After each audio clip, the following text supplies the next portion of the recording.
दोस्तों, तालिबान के कार्यवाहक जो विदेश मंत्री है मुश्ताका, वो भारत के दौरे पर हैं और वो 16 तारीख तक 9 से 16 तारीख तक भारत में रहेंगे और भारत में वो अपनी चीज़ों को बताएंगे, भारत के सामने अपनी बातों को रखेंगे कि आखिर भारत क्यों नहीं तालिबान को एक अलग देश की मान्यता दे रहा है। भारत ऐसा कह रहा है कि अफ़गानिस्तान में जब अशरफ गनी की सरकार थी, जब वहाँ के राष्ट्रपति अशरफ गनी थे, तब उस तरह का माहौल, उस तरह का सिचुएशन अब नहीं है और वहाँ पे तालिबान का शासन है, वहाँ पे लोकतंत्र नहीं है, लोगों को वोट करने की आज़ादी नहीं है, वहाँ पे शरिया कानून है। इसको लेकर हम तालिबान को एक अलग देश की मान्यता नहीं दे सकते हैं। तालिबान को भारत मान्यता नहीं दे रहा है, लेकिन चीज़ें बदलती है, सिचुएशन बदलता है, अलग अलग तरह के चीज़ें उत्पन्न होती है जिससे कि फैसले बदलने पड़ते हैं और भारत की ये ज़रूरत है कि हम फैसला कैसे बदलें और तालिबान को एक देश की मान्यता दे दें। देखिए, अशरफ गनी की जब सरकार थी, जब अफ़गानिस्तान था, तालिबान नहीं था। अफ़गानिस्तान जिस समय था, उस समय भारत वहाँ पे बहुत सारे चीज़ों पे इन्वेस्टमेंट कर रहा था, वहाँ के स्कूलों को नए तरीके से बना रहा था, वहाँ पे सड़कें चमचमा रही थी भारत की बदौलत।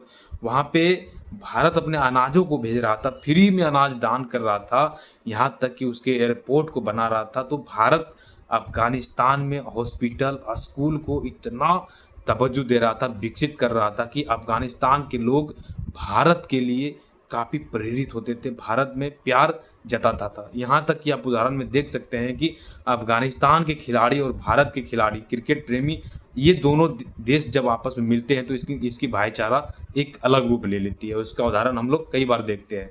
तो ये चीज़ें थी, जब अशरफ गनी की सरकार थी, तो वहाँ पे लोग अपने अच्छे से जीवन व्यतीत करता था। लेकिन अब जब तालिबान की सरकार आई, तो वहाँ पे लोग अपने आप को त्राई-माम घोषित करता है। वहाँ की औरतों को खुले में रहने की छूट नहीं है, उनको बुर्का में रहना पड़ेगा, नहीं तो उसको सीधे गोली मार दिया जाता है। तो ये हो गया शरिया कानून, जो कि तालिबान में लागू हो गया, जिसको लेकर भारत अभी तक तालिबान का समर्थन नहीं करता है। लेकिन बदलावें कहाँ से आ जाती है?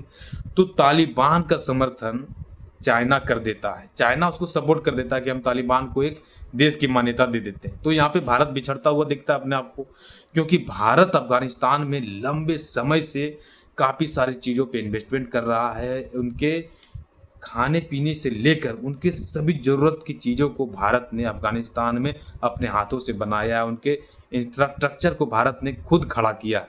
तो भारत ये नहीं चाहता है कि अब तालिबान को हम समर्थन ना दें, जिसको लेकर हमारी जगह चाइना वहाँ पे पकड़ ले।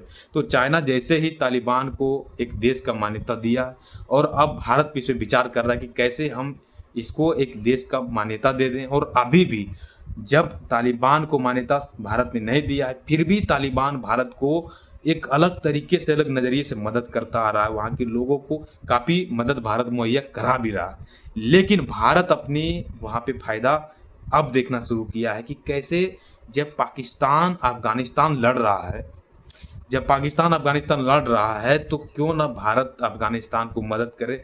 और होता भी था, अफ़गानिस्तान को भारत मदद करता था, पाकिस्तान को एक अलग मोर्चे पे उलझाया हुआ रखता था। भारत अफ़गानिस्तान का मदद करता था, अफ़गानिस्तान में भारत इन्वेस्टमेंट कर रखा था, तो भारत अपने तरीके से अफ़गानिस्तान को चलाता था। लेकिन अब वो सिचुएशन नहीं रहा भाई साहब, तालिबान की सत्ता आई वहाँ पे और सब कुछ चौपट हो गया। भारत का किया हुआ सब कुछ चौपट हो गया। तो अब तालिबान के विदेश मंत्री, जो वहाँ के कार्यवाहक विदेश मंत्री मुश्ताका, वो भारत के दौरे पर आए और करीब 7 दिनों तक वो भारत में रहेंगे और भारत के विदेश मंत्री से मिलेंगे, भारत के प्रधानमंत्री से मिलेंगे, वो सभी नेताओं से मिलेंगे। उसके बाद क्या होगा, एक अलग फैसला लेने की बाजी अब भारत को आता है। भारत क्या तालिबान को एक देश की मान्यता दे देगा, और क्या फिर से भारत जिस तरह से अफ़गानिस्तान और पाकिस्तान को उलझाए हुए रखता था एक अलग मोर्चे पे, क्या फिर से वो भारत अब करने में सफल हो पाएगा, तालिबान को उस तरह से मना पाएगा, मदद कर पाएगा? देखने वाली बात होगी guys. Thank you for watching video. दोस्तों, इसी तरह के इंटरनेशनल यूनिक खबरों को जानने के लिए हमारे चैनल को सब्सक्राइब करें। जय हिंद।